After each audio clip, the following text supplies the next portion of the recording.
ओम श्री गुरवे नमः। धर्मानुरागी श्रोता बंधु, इस सत्संग में आप सब लोगों का हार्दिक स्वागत है। आइए कुछ ज्ञान की चर्चा करें।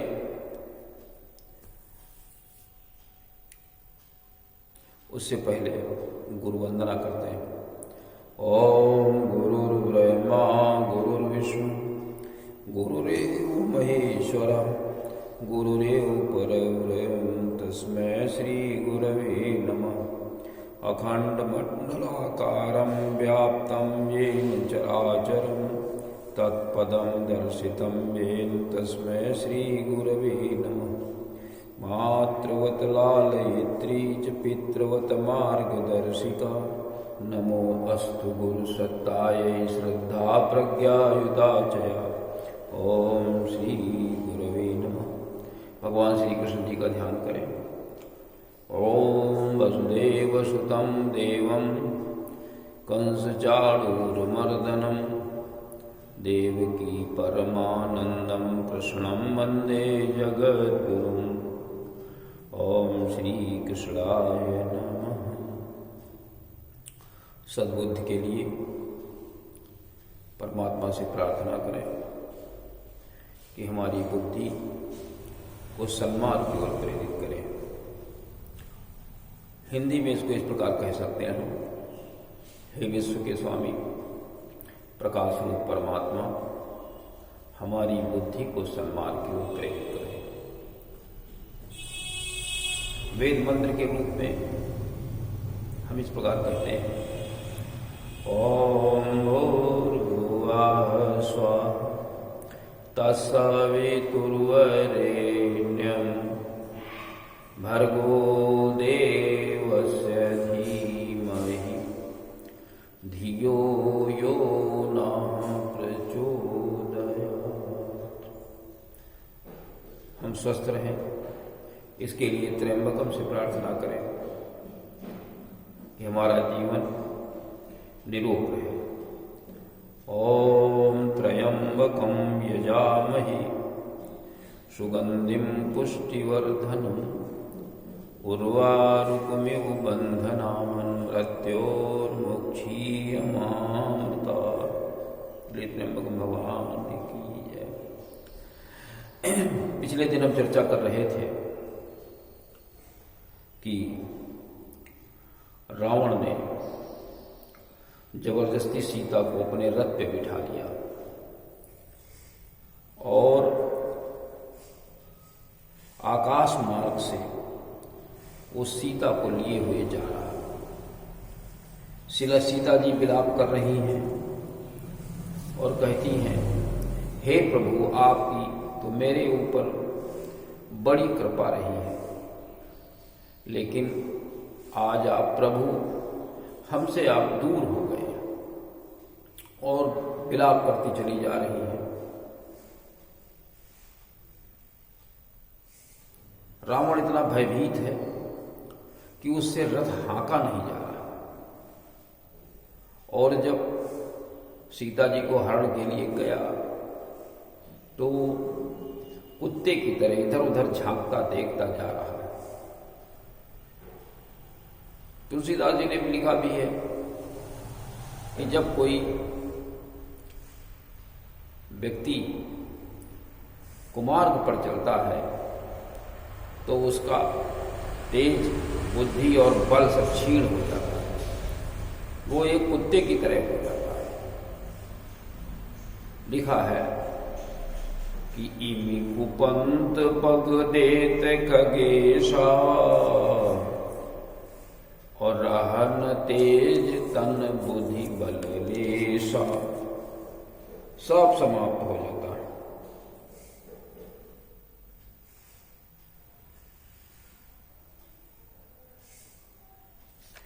तो इस प्रकार से वो सीता जी को आकाश मार्ग से लिए जा रहा। सीता जी विलाप कर रही हैं, विविधि विलाप करत वै देही कृपा प्रभु दूरी स्नेही। हे प्रभु, हमारे स्नेही अब दूर आप हो गए हैं हमसे। कृपा तो है, लेकिन अपनी गलती के कारण, अपने हठ के कारण, गुस्से के कारण हमने जो किया उसका एक परिणाम हमारे सामने आया। लक्ष्मण ने तो बहुत समझाया था कि राम को स्वप्न में भी कोई संकट नहीं आ सकता, लेकिन आंतरिक प्रेरणा से हमने बात उनकी नहीं मानी, क्रोध किया। उसका परिणाम यह हुआ कि आज हमारा अपहरण हो गया। विलाप करती चली जा रही थी,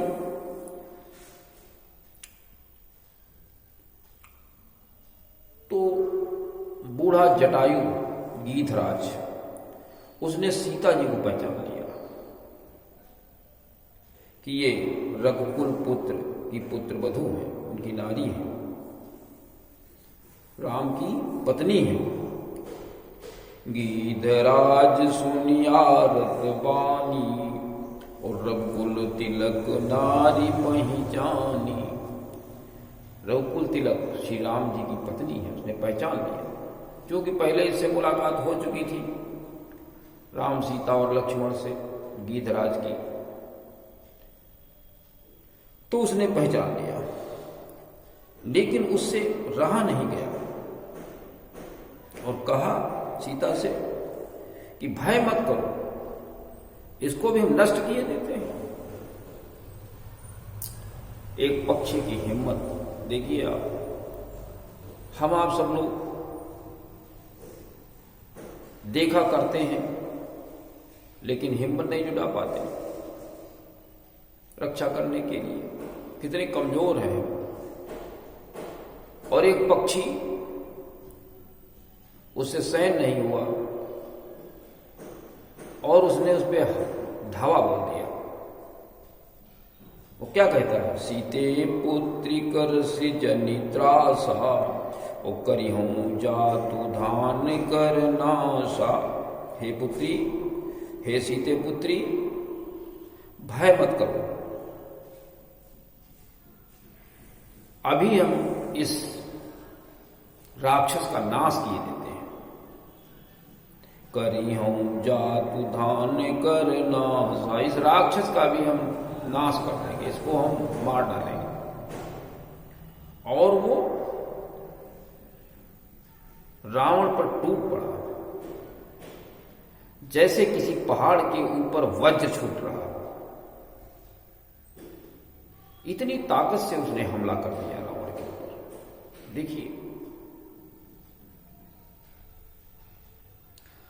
बुराई के प्रति उसका कितना क्रोध, कितना राम के प्रति उसका समर्पण। हम आप सब लोग क्या करते हैं, फूल पत्ती चढ़ाया करते हैं सारे दिन, अगरबत्ती सुलगाया करते हैं, राम की एक बात मानने के लिए तैयार नहीं। और वो राम के ऊपर इस आपत्ति को देखकर बेचैन हो गया, दौड़ पड़ा। छोटा पक्षी कितना बड़ा होगा, लेकिन रावण जिसके हाथ में हथियार है, शस्त्री है, और फिर भी उसके ऊपर उसने हमला कर दिया। धावा क्रोधवंत खग कैसे, और छूटते पवि पर्वत कहूं जैसे। जैसे पहाड़ के ऊपर वज्र छूट रहा, इस तरीके से उसने हमला कर दिया। रावण जानो, पहले उसने सोचा ये कौन सी आफत आ गई, फिर उसने पहचाना ये तो बूढ़ा जटायु है ये, और सोच रहा है ये मेरे हाथों से आज मरने वाला है। ने ऐसा सोचा तो जटायु ने पहले उसको समझाया कि आप सीता जी को आप छोड़ दीजिए और कुशल से घर चले जाइए, नहीं तो ऐसा होगा। बाबाहु, बहुत भुजाओं वाले रावण, कैसा होगा? ऐसा होगा कि राम का जो रोष है वो प्रचंड अग्नि के समान है और तुम्हारा सारा परिवार पतंगे की तरह जलकर मर जाएगा। इस प्रकार होगा। तो क्या समझाता है? तजी जान की कुशल ग्रह जाओ, सीता जी को छोड़ दीजिए यहीं पर और कुशल के साथ में अपने आप घर जाइए। नाहित अस हो ही बहुबाहु, नहीं तो बहुबाहु, बहुत सी भुजाओं वाले ना हो, ऐसा होगा।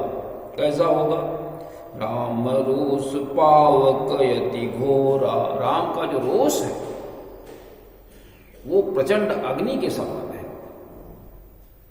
ओहो ये सकल सलब, ओ ये सकल सलब कुल तोरा, तुम्हारा जो सारा परिवार है वो पतंगे की तरह से उसी अग्नि में जलकर नष्ट हो जाएगा। ऐसा वो गीधराज जटायु रावण से कह रहा है। ऐसा गीधराज जटायु रावण से कह रहा है।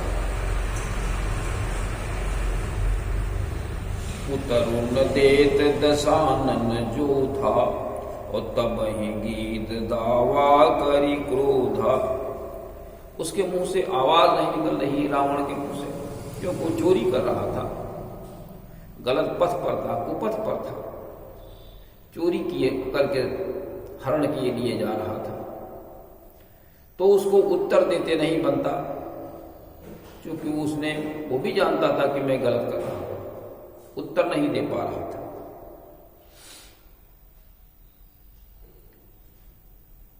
उत्तर न देत दशानन जो था तब ही गीध दावा करी क्रोध, और गीध ने उसके ऊपर हमला कर दिया। क्या किया कि उसने रावण की बाल पकड़कर रथ से नीचे उतार लिया और धरती पर गिरा दिया और सीता जी को एक तरफ बिठा दिया। उसने अपने पंजों और चोंचों से रथ को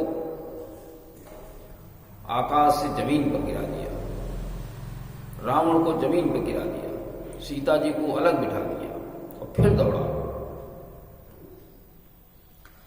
और चोंचों और पंजों से मार करके उसने शरीर को उनके विदीर्ण कर दिया, लहूलुहान कर दिया, घायल कर दिया शरीर को। उसको एक क्षण के लिए मूर्छा भी आ गई, एक घड़ी के लिए मूर्छित हो गया। अब आप सोचिए, अनीति के खिलाफ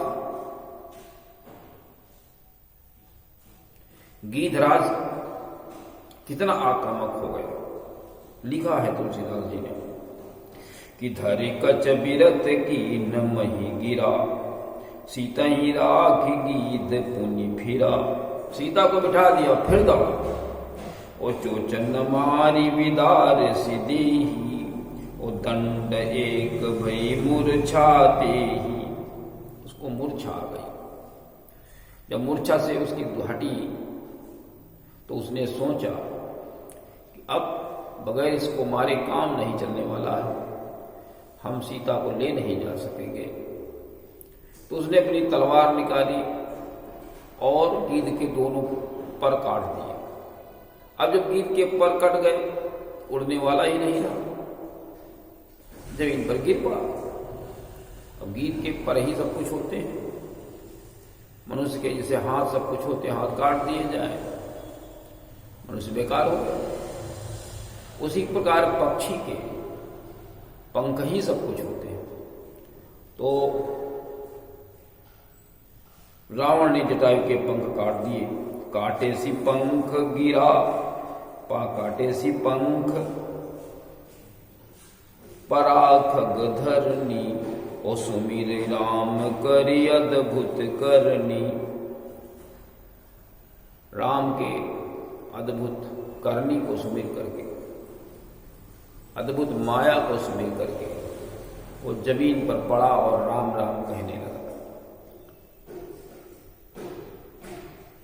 जब पंख कट गए तो धरती पर गिर पड़ा और भगवान की अद्भुत करनी को सुमिरने लगा। भगवान के गुणों को सुनने लगा। फिर उसने सीता जी को बिठा लिया रथ के ऊपर, संभल गया तब तक, और सीता जी को रथ के ऊपर बिठा करके फिर चल दिया। सीता जी विलाप करती चली जा रही थी।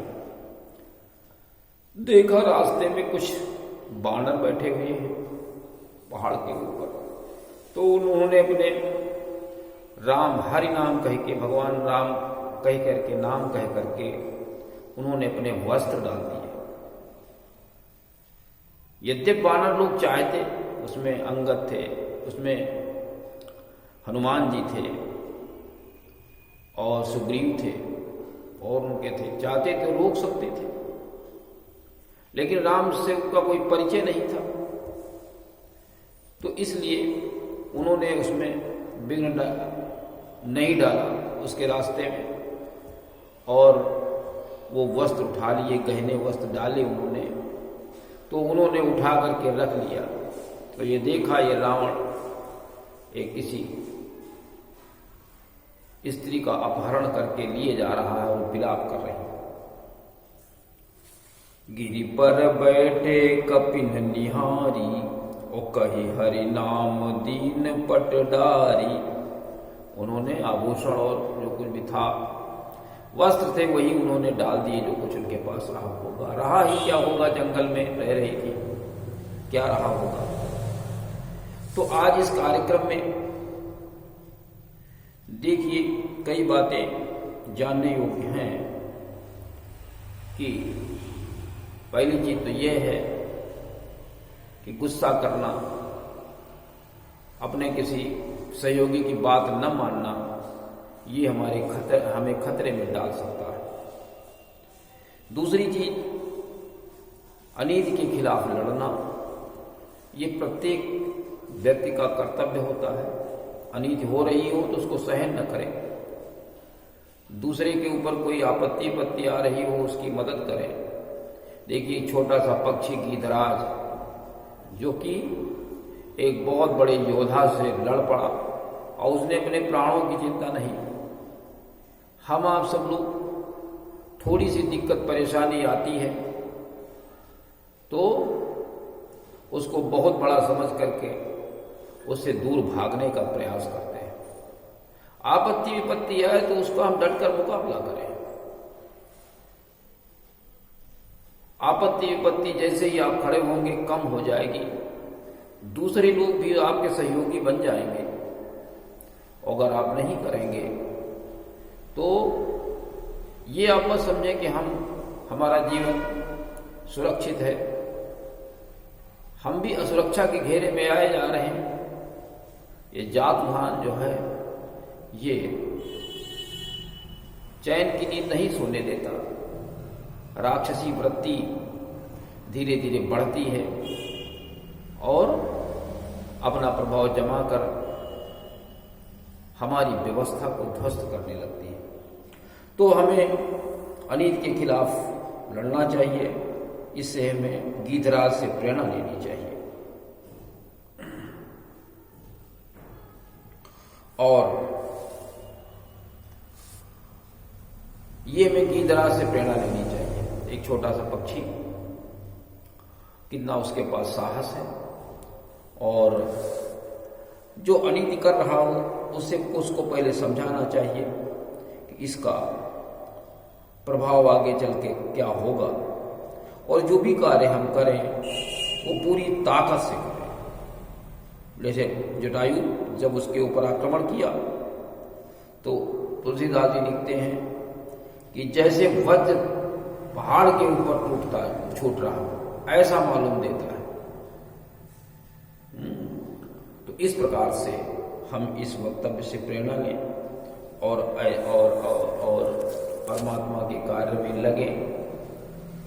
परमात्मा का कार्य है कि हम धर्म पथ पर चलें, असुरता को समाप्त कर देवत्व की स्थापना करें, वेद ज्ञान की रक्षा करें, वेदों की रक्षा करें और वेदों को जन जन तक पहुंचाने का प्रयास करें।